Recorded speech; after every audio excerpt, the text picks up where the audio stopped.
It's Remu slowly. It's Marissa slowly. Hey Marissa, recently young people in China have been complaining about the national gacha being cancelled. But is it really that bad? It's more than bad. All you get when you roll is an unfinished house. The multiplier for civil servants selling frozen deposits. It's like an SSR from hell. Huh, so you can't even re-roll? Unfortunately, you can't delete your national account. This gacha itself is bugged after just one try. If that bug rule was in place, society would freeze. Oh, the real estate company is giving an error and the bank isn't responding. The young people are opening the task manager and pressing force quit. That's more like a retreat than a log out. That's right, a rational retreat from the future. A new way of survival is spreading, where you don't trust anyone, don't expect anyone, and just don't believe in anything. Yeah. Can't you update this? If you could, you would have patched it a long time ago. In China these days, updates and notifications are all your own responsibility. So today, let me explain why young people in China are rejecting the future, and why the country itself is quietly collapsing. Take your time.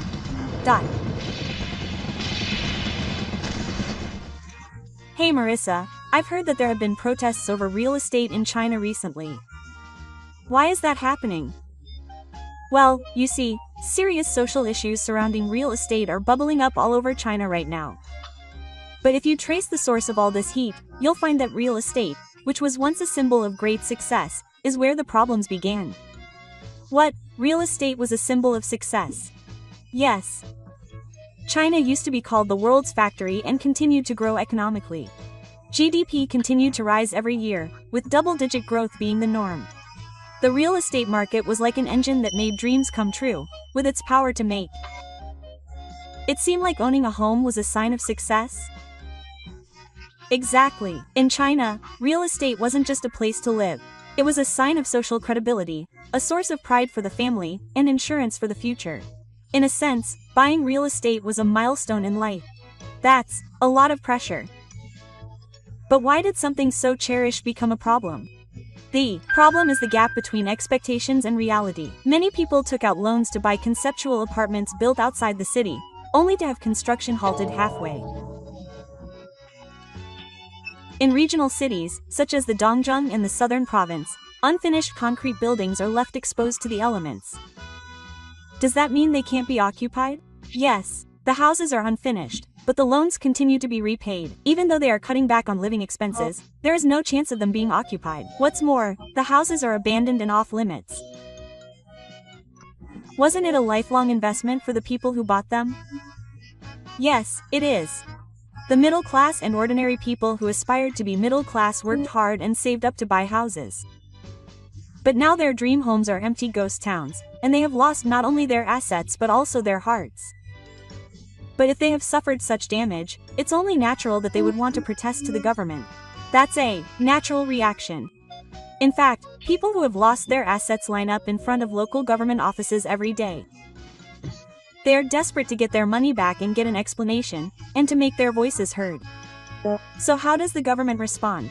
Unfortunately, most of the time they ignore it or remain silent, and sometimes they resort to tactics like this. In 2023, there was a demonstration in Nanshu involving thousands of people, but they were surrounded by armed police and dispersed by riot police and law enforcement a few hours later. What was that? Isn't that like a military operation? And it was a peaceful demonstration, right? Yes. And what happens afterwards is even scarier.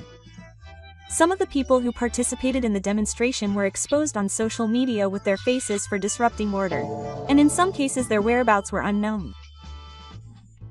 Does that mean there is no freedom of speech or freedom to protest? Yes. The Chinese government is trying to thoroughly suppress voices of protest, assuming that they are the work of foreign forces. Of course, state-run media doesn't report on it at all, and any footage that is circulated on social media is deleted within hours. So you can't find information on the internet?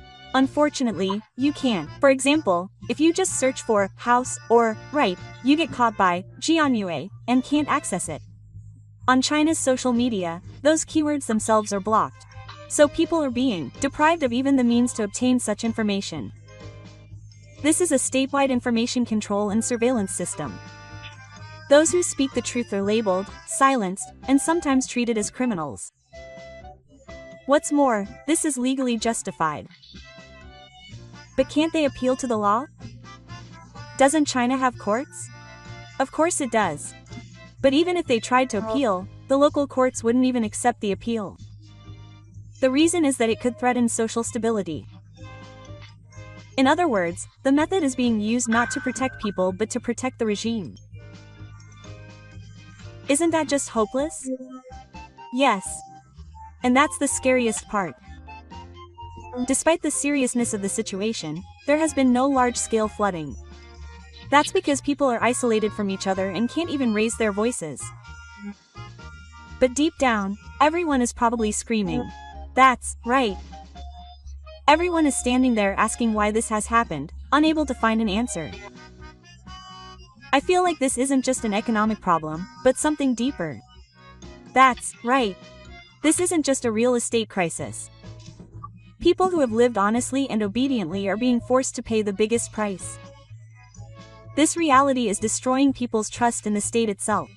I was betrayed by the country I trusted. The pain is indescribable. The skyline of the city, once a symbol of prosperity, is now a mass of empty houses. And that silence isn't just physical gloom. It's the voice of despair from the people trapped in the country. This isn't just about the economy. People's dreams are turning into nightmares. I feel like I'm being shown that reality.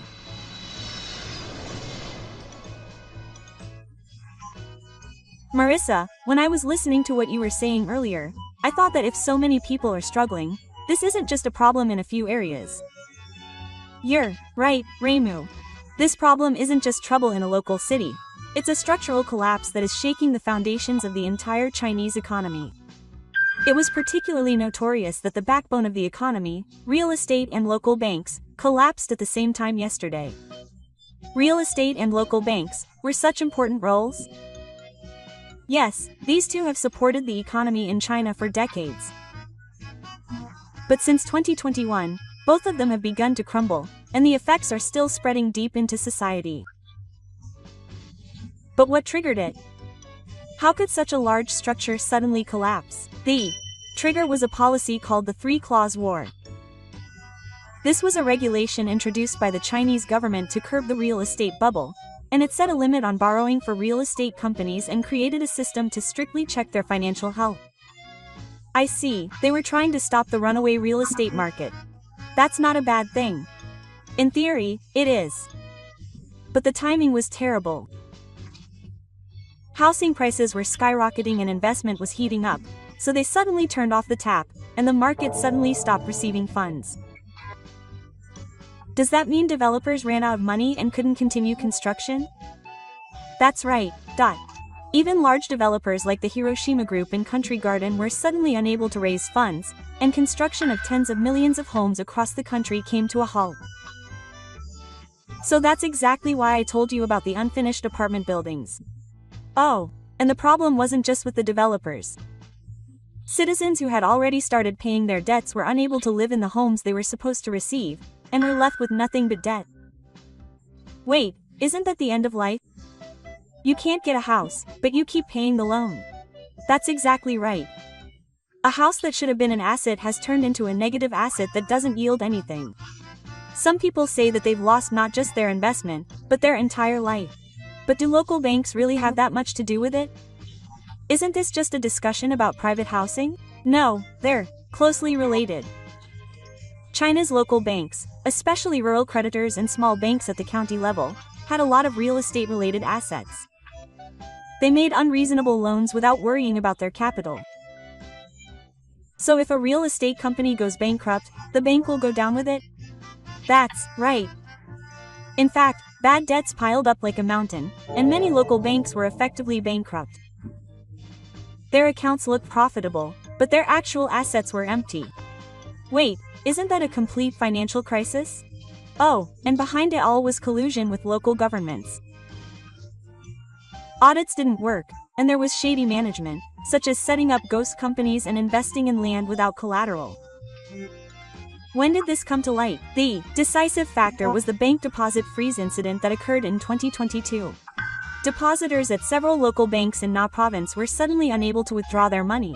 Accounts were arbitrarily frozen and no explanation was given. What was that? Were ordinary depositors also affected? Angry voices erupted on social media, asking whether bank books were just for show, and in some cases, the incident even occurred at lectures. What's surprising, however, is the way the demonstrations were contained. Could it be the police again? That's part of it, but the government also changed the health status of lecturers to red and imposed restrictions on going out. In other words, they diverted a tool for dealing with the coronavirus to monitor people who were inconvenient and restrict their movements.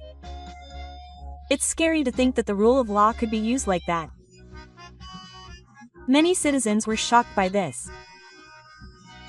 Suspicious officials suddenly exploded, wondering if the government would mindlessly take away the freedom of its citizens in order to protect the banks.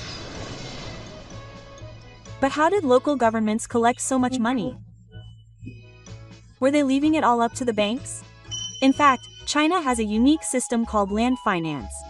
Local governments have been selling the right to use state-owned land to developers and using that as a source of revenue.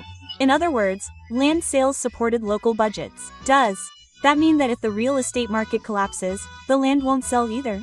That's exactly it. Land prices are falling and no one is buying. And yet, they have to keep selling land to pay off debts, which further reduces its value, creating a negative spiral. So all urban development has come to a halt. Oh, infrastructure investment has stalled, planned urban development has sat dormant on shelves, and entire regions are close to being paralyzed. If there was that much chaos, the whole country would be filled with anxiety. In fact, the most serious problem is not the economy, but the people's hearts. People who used to believe that owning a home equaled happiness have had that assumption completely shattered.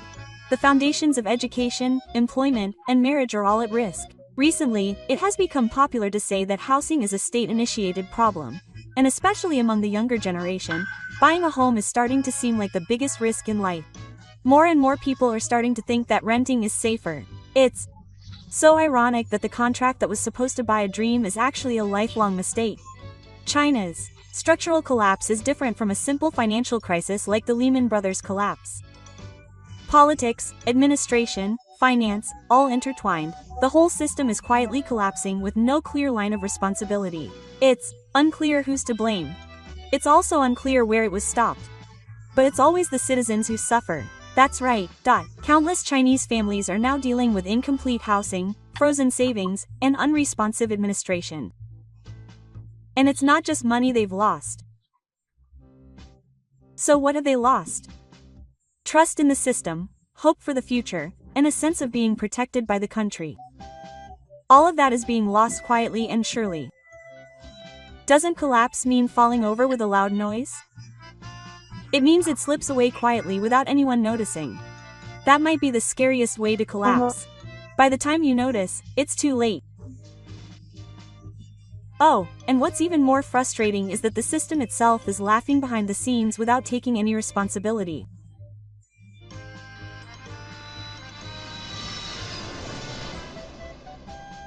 If real estate and banks are collapsing and the foundation of society is coming from, then I wonder if it's going to affect young people too. That's where the impact is. Today's young people in China are starting to turn their backs on the blueprint for the future that the state has prepared for them. It's not laziness or rebellion. Rather, it could be said that it's a rational retreat that comes as a result of correcting reality. Rational retreat? What does that mean? Simply put, young people in China think that hard work doesn't pay off. There's no freedom in marriage. There's no point in getting promoted or moving up the ranks. So they've decided not to play that game anymore. It's a very resigned feeling. So how do young people today live their lives? A typical example is the depend lifestyle. In other words, they lie down. They withdraw from the competition and just maintain a bare minimum of living. They don't buy houses, cars, get married, or have children.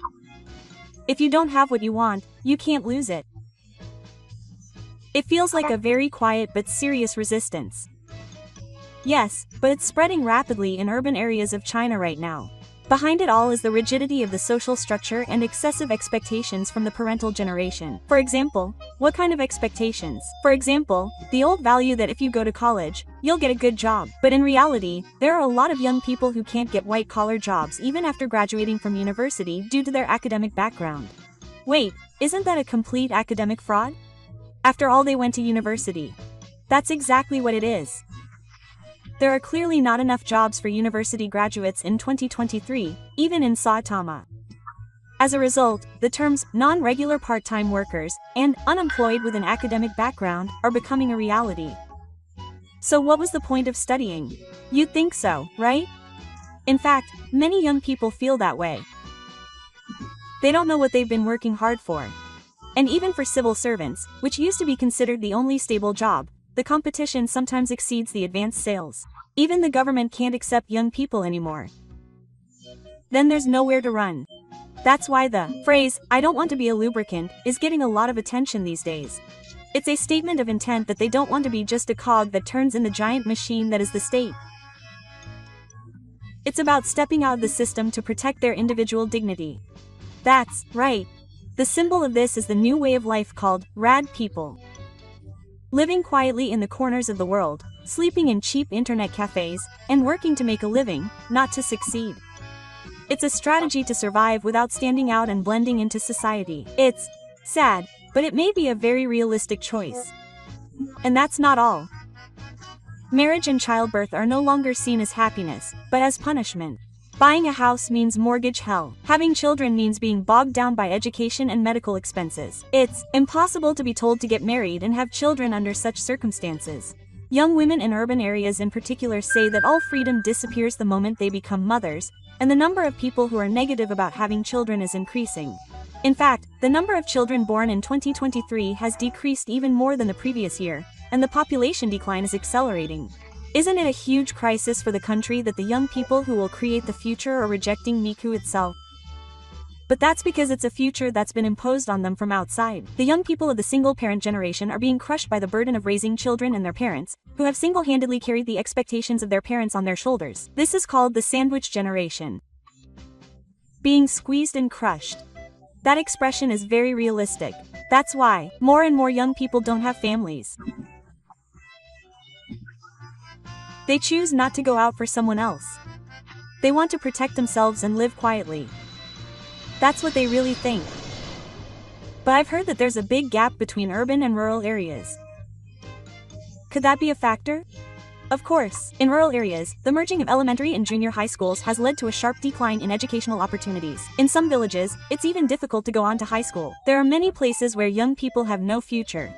Does that mean the region is slowly dying? That's exactly what it is. As young people leave, only the elderly are left behind. It's said that in some villages, there are no more weddings, only more funerals. When you see that reality, it's hard to tell people to believe in the future.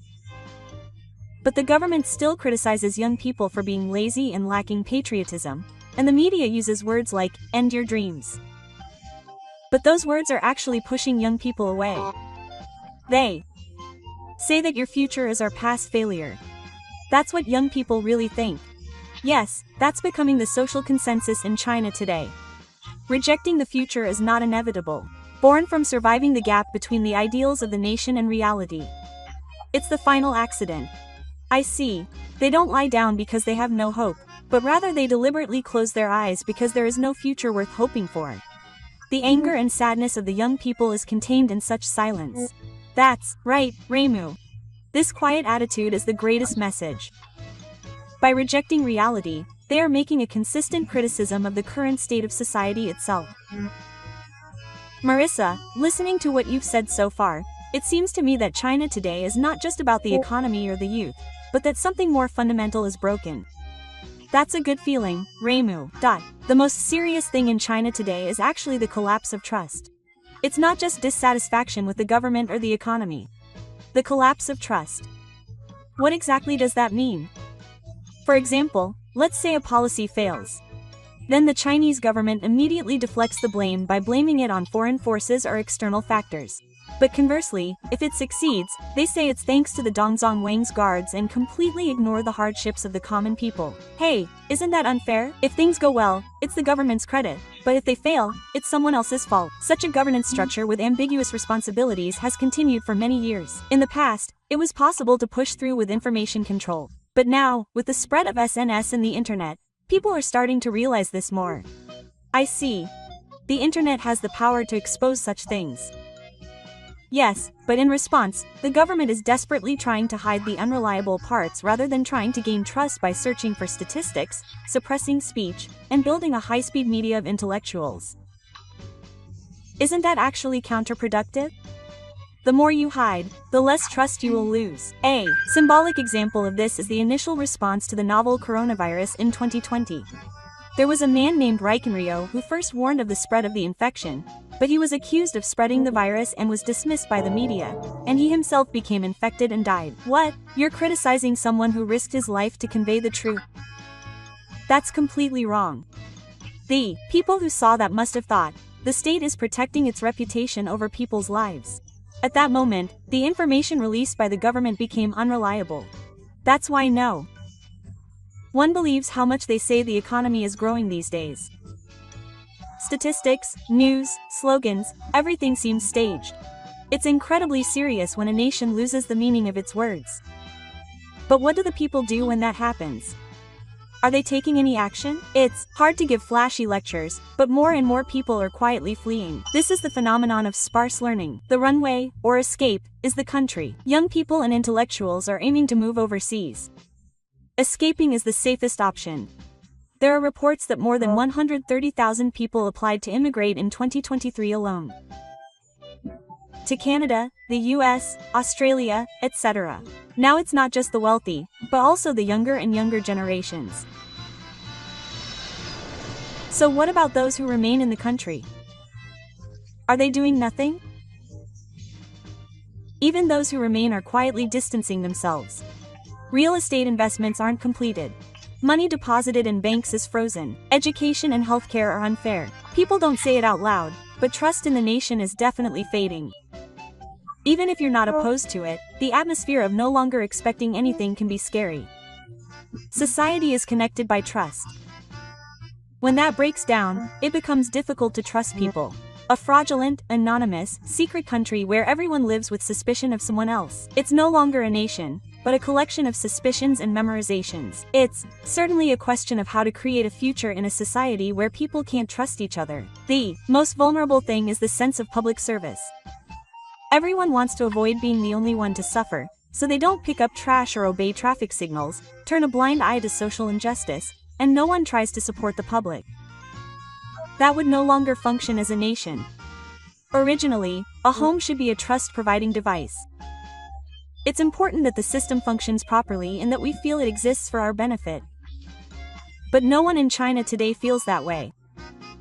In other words, it's not that we're protected by precision, but that we're being used by precision. That psychological disconnect is what hollows out the system itself. And what's ultimately left is an empty nation. It looks impressive on the outside, but it's hollow on the inside and crumbling away. What's even scarier is that this collapse isn't explosive, but silent. That's right, a nation doesn't collapse when the system breaks down. You could say it started the day trust disappeared. That's all for the explanation. Was it easy to understand? So if you enjoyed this video, please subscribe to the channel. Thank you for watching. Please come back again and relax.